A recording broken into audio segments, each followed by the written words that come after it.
Olá, eu saúdo, sejam todos muito bem-vindos mais uma vez ao canal Casinha Eranos.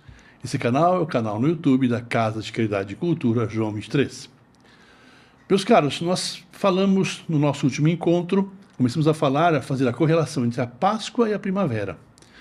Fizemos um breve relato de onde vem esse termo Páscoa, do que significa na cultura judaico-cristã.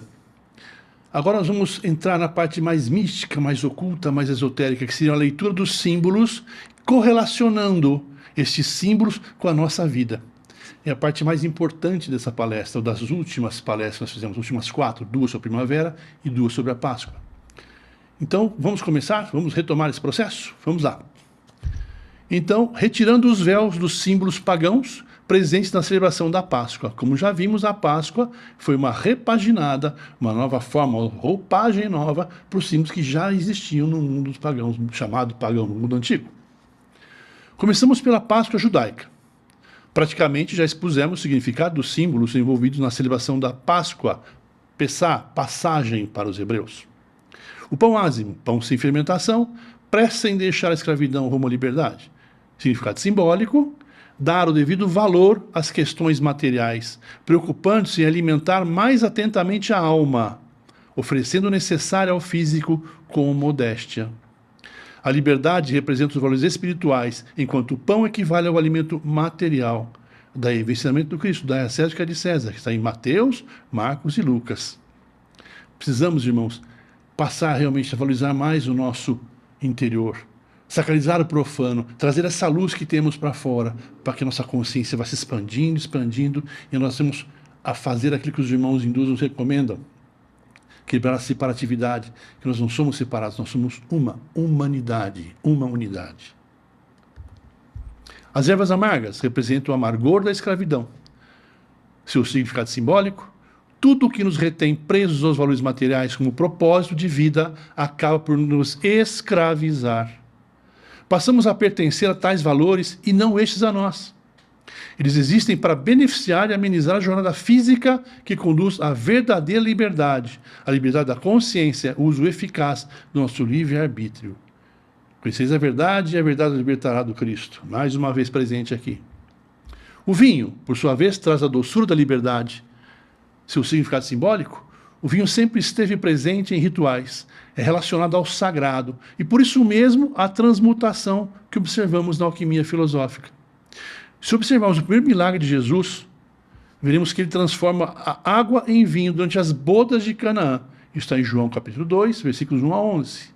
Na alquimia, existe o casamento alquímico, que se dá da união consciente dos princípios masculino e feminino, que vão além da união física entre eles. É um matrimônio espiritual entre a alma e o espírito. Aqui é uma explicação. O espírito é que ele foi criado, a própria divindade. Então ele projeta aqui a alma humana, para que a alma humana possa viver experiências. E através dessas experiências, pela sacralização do profano, da vida no seu entorno, se reconectar com o espírito, sendo um. Esse é o casamento alquímico.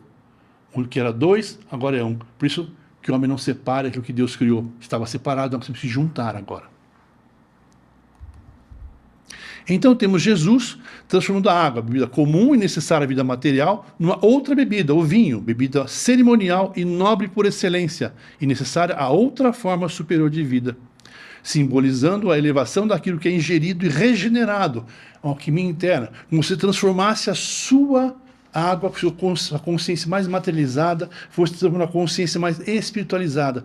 Isso é uma alquimia interna. Você dá uma nova dimensão, você supera aquilo, você transforma, você mexe na sua estrutura e você deixa de ser água, matéria e passa a ser vinho, bebida dos deuses, ligado à divindade. E essa transmutação ocorre quando o equilíbrio entre os princípios masculino e feminino e todas as suas vertentes presentes no micro e no macrocosmos é atingido pela alma humana, devidamente representada no casamento alquímico. Acabamos de falar nisso agora. Essa parábola pode perfeitamente ilustrar uma iniciação de Jesus antes de começar o seu mistério. Páscoa cristã. A ressurreição do Cristo é o tema central da Páscoa cristã, assim como o pilar central da teologia cristã. Essa é a Páscoa cristã. Celebra a ressurreição do Cristo e a base da teologia e da fé cristãs. Respeitosamente, a nossa proposta é de entender os símbolos presentes herdados ou tomados dos pagãos. A manifestação do Cristo na persona de Joshua, Jesus é o nome latinizado de Joshua, que é o nome hebraico, traz uma nova proposta à humanidade, a de amar o próximo e também o inimigo como a si mesmo. Essa passagem se encontra no Sermão da Montanha. Porque antes que a lei de Moisés, olho por olho, dente por dente, era um Jeová que exigia sacrifícios, obediência total. Se você não fizesse isso ou aquilo, você era punido. Era um pai temeroso, aliás, era um Deus temeroso, causava medo. Já vem o Cristo e chama de Abba, Pai, e fala do amor do Pai.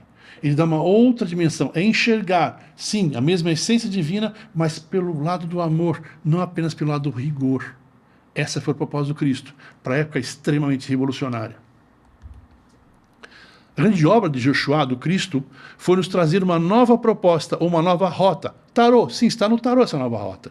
Para deixarmos de viver em função do ego e suas atribuições limitantes, para viver o que além desta realidade egoísta, o amor universal proposto pelo próprio Cristo.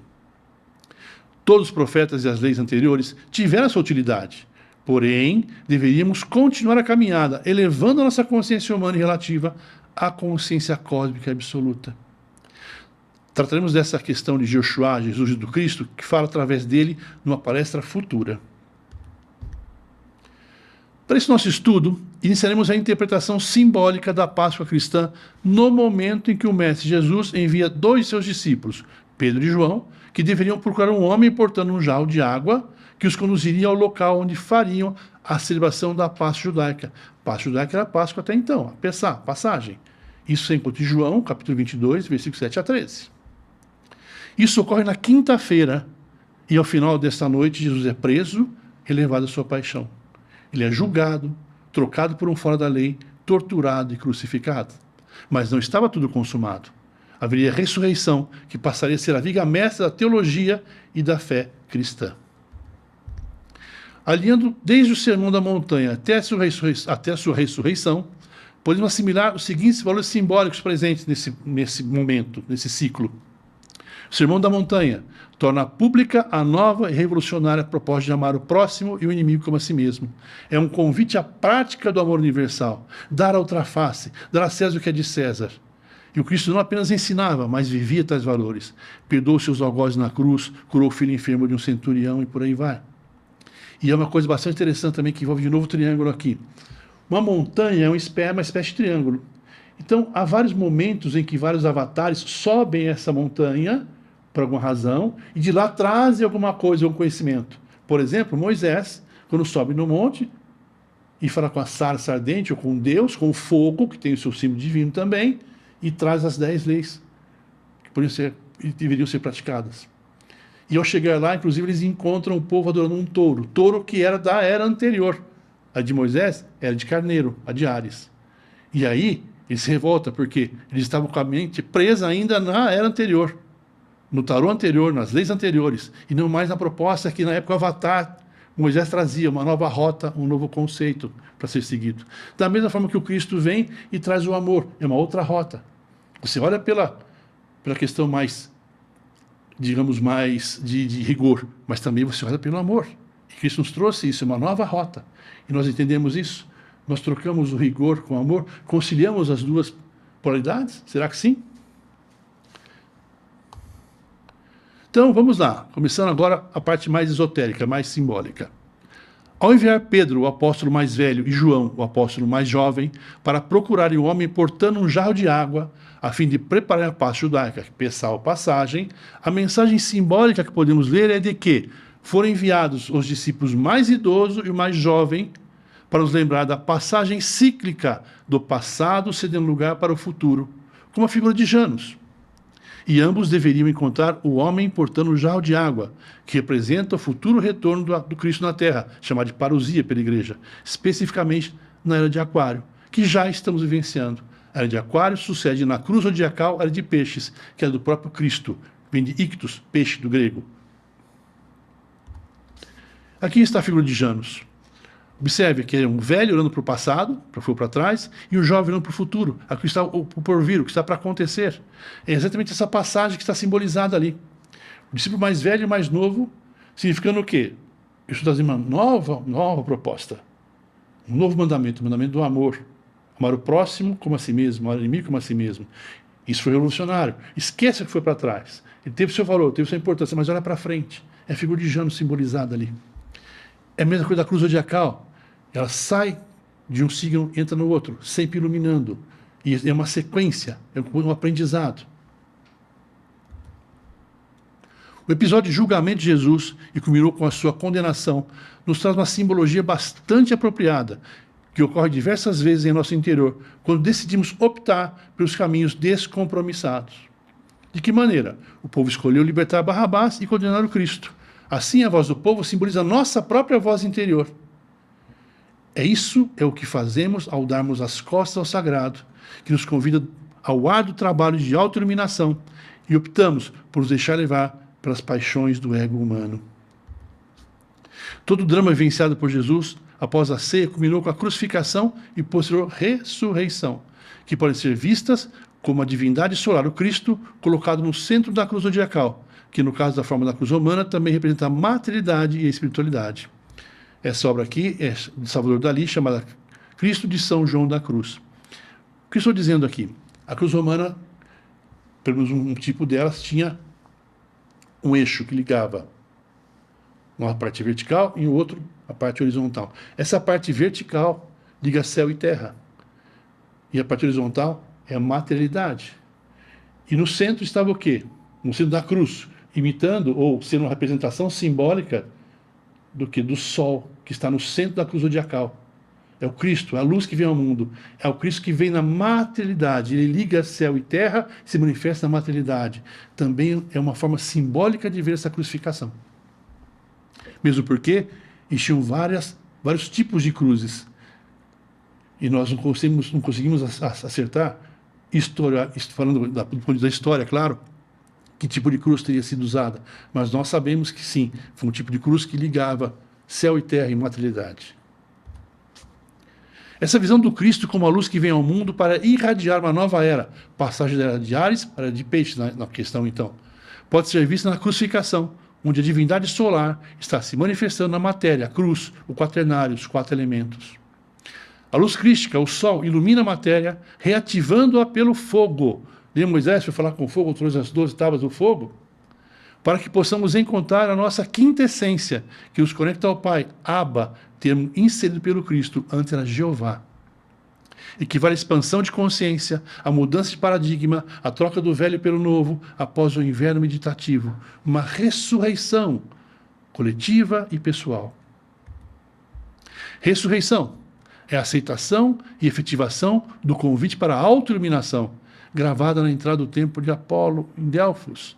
Conhece a ti mesmo e assim conhecerás os deuses do universo. Estamos sempre falando essa frase, porque isso é o que deve nos mover. É o acordar para uma nova vida, como transmutar-se de água em vinho, é ver a essência que somos. Vós sois deuses, nos dizia o Cristo. Sois, mas não estão. E o INE, que segundo a historiografia, significava Iex Nazarenos Rex Judeus. Jesus Nazareno, rei dos judeus. Mas na realidade existia um símbolo alquímico por trás disso. Ela significa, segundo a alquimia, segundo os conhecimentos ocultos e esotéricos, igni natura renovatus integra, ou seja, a natureza é renovada integralmente pelo fogo, a luz que vem ao mundo. E não é assim? O sol não quase desaparece, depois ele ressurge no equinócio. Vai até o solstício iluminando, trazendo nova vida à terra, um recomeçar, um refazer, uma ressurreição. Ressurreição na historiografia cristã católica se dá 3 dias após a crucificação. Entretanto, se contarmos com rigor, dado que a morte se deu na sexta-feira santa, o domingo é apenas o 2º dia. E se contarmos 24 horas do dia, teriam se passado pouco mais de 36 horas. Sim, se eu disser para vocês, sexta-feira o meu cachorro desapareceu de casa. Ele apareceu no sábado, passou um dia. Ah não, ele apareceu no domingo, passou 2 dias. O terceiro já é segunda-feira. Respeitosamente, este fato está baseado, como outros, na vertente astrológica e astronômica que herdamos nossos irmãos do passado. O Sol Invictus permanece 3 dias no ponto mais baixo do horizonte, chamado de Nadir, solstício do inverno. Mostramos isso agora há pouco tempo para vocês. Após os 3 dias, ele retoma sua jornada, anunciando o equinócio de primavera, durante o qual se celebra a Páscoa. Então, os 3 dias que se citam faz referência, na realidade, mais um símbolo revestido ao Sol Invictus. Não tem nenhum problema. Tudo diz para nós a mesma coisa. Mas por que não colocar a verdade? E que vai dizer que a luz que vem ao mundo visitou os seus inférios ou trevas inferiores, ou interiores, desculpe, e retornou vitorioso ao ciclo natural de vida após 3 dias. Todos nós carregamos essa luz interior. Alguns chamam de Cristo interior, Buda interior, Deus, Espírito, alma, como você quiser. Portanto, você reconhecer essa luz e que ela renasce, ela pode renascer todos os dias, mas ao momento de você sacralizar, se ritualizar isso, que é exatamente a Páscoa. Devido a toda a simbologia mostrada até aqui, inclusive no tema anterior, Primavera, Renovação, podemos compreender, pois, aceitar de cada um, que há uma profunda ligação entre as divindades da primavera e as divindades da Páscoa, ainda que vestidas com outras roupagens. A simbologia retrata o Deus Sol, Pai, trazendo seus raios de luz a Deus, a Terra, Mãe, proporcionando a vida no planeta, os filhos, nós. Não por acaso, as plantas estão na base da cadeia alimentar, visto que são os únicos organismos capazes de fazer transformação da energia solar em alimento através da fotossíntese. Então aqui, olha, cadeia trófica. Ela é formada aqui lá na base, pelos decompositores, que vamos falar dele já já, que seria uma reciclagem de toda a matéria. Mas quem é capaz de pegar a luz do sol e através da fotossíntese gerar alimento, gerar comida, gerar vida, são as plantas. Então elas estão na terra, elas absorvem os minerais da terra, absorvem a água que caiu, e com isso mais o sol transforma em alimento. Aí vem os herbívoros que comem as plantas, os carnívoros comem os herbívoros, e assim vai sucedendo na cadeia trófica. Então a energia do sol vai passando de cadeia, de nível trófico em nível trófico durante a cadeia. E aí o último lá em cima, igual os homens, quando morremos, do pó ao pó. Aí volta, entra quem? Os heterotróficos aqui embaixo, os decompositores. Eles vão decompor toda a matéria, por isso do pó ao pó, que vai servir de novo. Para quê? Que as plantas absorvam isso pelas raízes, se junte de novo ao sol, mais a água, e faça todo o processo reciclado. Interessante, né? Bastante bonito, e nos traz essa complexidade que é a vida, de uma maneira muito simples, muito harmônica, eu diria. Os povos antigos já haviam notado essa transmigração de energia de um reino para o outro através dos seus componentes. A planta alimenta o animal, que alimenta o homem e outros animais, e todos são consumidos fisicamente pelos decompositores, do pó ao pó, como falamos agora, que nutre ciclicamente toda a cadeia alimentar. Então, não existe fim, apenas um recomeço cíclico. Essa figura aqui embaixo é o Ouroboros, é o símbolo do eterno, o ciclo. O fim é outro recomeço, o fim é outro começo. Ele pode também ser representado como uma serpente no círculo, incluindo a própria cauda. Mas aqui, nesse símbolo aqui, ainda é a mesma serpente incluindo a cauda, ou seja, o ciclo do início e fim se casam, tá ok? Mas representando ainda o símbolo infinito do universo todo. Como nos dizem os nossos irmãos hindus, Brahma, construtor, Shiva, mantenedor, Brahma, criador, Vishnu, o mantenedor, e Shiva, o destruidor. Destruidor no sentido de recomeçar o ciclo todo.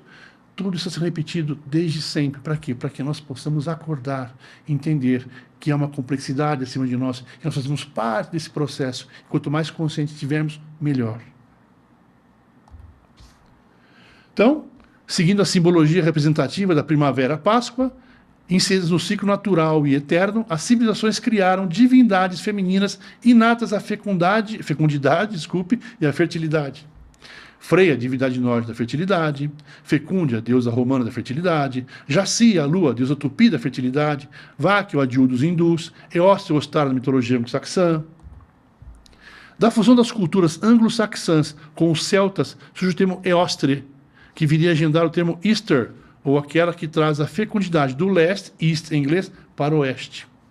Lembrando que a trajetória da luz do sol banha a terra do leste para o oeste. Na Gupta Vida, conhecimento ancestral antigo, essa jornada do sol é chamada de itinerário de Ó. Sim, o sol nasce no leste e morre se põe no oeste. Então, como se o planeta começasse a iluminar do leste. Então, a luz que vem ao mundo vem do leste. Essa caminhada também foi seguida por várias civilizações. Nós vamos falar isso mais para frente, quando a gente falar das raças, sub-raças aqui na Terra. Então, como se o Sol nascesse e continuasse. Então, tem um caminho. Este caminho é chamado de itinerário de Ió, um itinerário sagrado. O termo Easter provavelmente contribuiu para a formação da palavra Páscoa em inglês, que é Easter. Teria sido coincidência só? Será? Ainda resta uma observação a ser feita. Por que razão tanto a Páscoa judaica quanto a cristã são celebradas levando em conta a lua cheia? A resposta está nas tradições astronômicas e astrológicas dos povos antigos. A lua está cheia porque, nessa fase lunar, ela recebe o máximo de luz do Sol, refletindo essa luz sobre a Terra, iniciando um ciclo reprodutivo que encontra reflexo no ciclo menstrual das mulheres e de algumas fêmeas que se assemelham reprodutivamente às mulheres. A lua cheia recebe o máximo de iluminação do Sol por estar a 180 graus, uma linha reta em relação ao Sol. Simbolicamente, pode ser visto como um aspecto masculino em sua máxima influência através dos seus raios, incidindo diretamente sobre o aspecto feminino, a Lua. Aqui eu quero deixar uma pergunta no ar para vocês. Será que aqui nasce também a tradição de quando Maria foi visitada, a mãe de Jesus foi visitada pelo anjo, cheia de graça? Essa graça não seria a luz? Será que tem também simbologia ligada com isso? E quanto aos demais símbolos da Páscoa cristã? O ovo. Sim, tradição de ofertar ovos, pintados ou não, às pessoas. É também um símbolo de fertilidade, pois dentro dele existe uma nova vida que fora plasmada desde a sua concepção. É um estado latente de vida, assim como a semente, que traz um enorme potencial de manifestação. Você pega uma semente pequenininha e dentro dela depois uma enorme, uma sequoia. Mas tudo já estava lá, no estado latente. Diversas culturas relatam a cosmogonia a partir da bipartição de um ovo cósmico primordial. Os chineses, os egípcios, os hindus. Nessas culturas, o mundo original se dividiu em dois. Vimos algo assim no mundo das ideias de Platão, por exemplo. Há um mundo ideal absoluto, macrocosmos, e um mundo sensível relativo, microcosmos. Porém, um é causa, o outro é efeito. Estão correlacionados, têm a mesma origem. São como duas cavernas com a mesma origem. E o coelho ou lebre? São chamados de lunares, são mais ativos à noite, por causa disso mesmo, correlacionados à lua cheia, auge do período fértil da mãe Gaia ou Terra. Algumas culturas relacionavam as manchas lunares com as lebres. Ishtar, por exemplo, a divindade da fertilidade babilônica, era representada por ovos e coelhos. Os celtas as criavam sem consumi-las. Por quê? Porque era símbolo da grande fertilidade. Então chegamos à conclusão do que? Os nossos 4 últimos encontros. Primavera, renovação, Páscoa transcendente. A Páscoa é uma celebração ritualizada de acordo com a cultura local e vigente. Contudo, traz inúmeros símbolos que, por sua vez, tentam dialogar com a nossa consciência. Nós vimos na palestra sobre símbolos, mitos e rituais que o símbolo é a voz dos nossos aspectos mais profundos, que se revelam sutilmente e nos convidam ao mergulho interior para o tão necessário autoconhecimento. A Páscoa é mais que uma data festiva. A Páscoa é um convite para gerarmos ou regenerarmos as nossas ideias e ideais. Olhar para o novo, o porvir, e deixar para trás o velho, desgastado, sem apego, mas com muito agradecimento e respeito pelas oportunidades de aprendizado. É olhar a luz que vem ao mundo e realizá-la internamente. É ressuscitar após a descida aos seus próprios inférios, suas trevas interiores. Você desce para dentro de si, é propósito do inverno, faça isso também. Depois você renasce, ressurge, ressuscita. É o reencontro consigo mesmo e, mais que compreender, vivenciar a verdade que liberta dos nossos medos, dos nossos rancores, da nossa própria escravidão de consciência e despertar, ou melhor, ressuscitar a luz interior e alcançar novos e audaciosos voos, como a fênix, renascida das próprias cinzas. Namastê, chegamos ao fim desse nosso trabalho. Esperamos poder ter ajudado vocês a entenderem o que a Páscoa significa, o que a primavera significa, e que possamos trabalhar todos esses valores em nós, ler todos esses símbolos de uma maneira mais efetiva e transformarmos paulatinamente, dia a dia, o nosso interior, as nossas trevas em luz. É para isso que servem os ciclos, é para isso que a Páscoa está aí, para lembrar que você pode renascer. Começou errado, veio errado, não tem problema. Você pode retomar, regenerar, refazer, se refazer. Isso se faz através do autoconhecimento. Que essa Páscoa seja de muita luz a vocês e a seus familiares. E que essa luz venha de dentro para fora, se conectando com todos os irmãos que também são luz à nossa volta. Profunda gratidão. Namastê.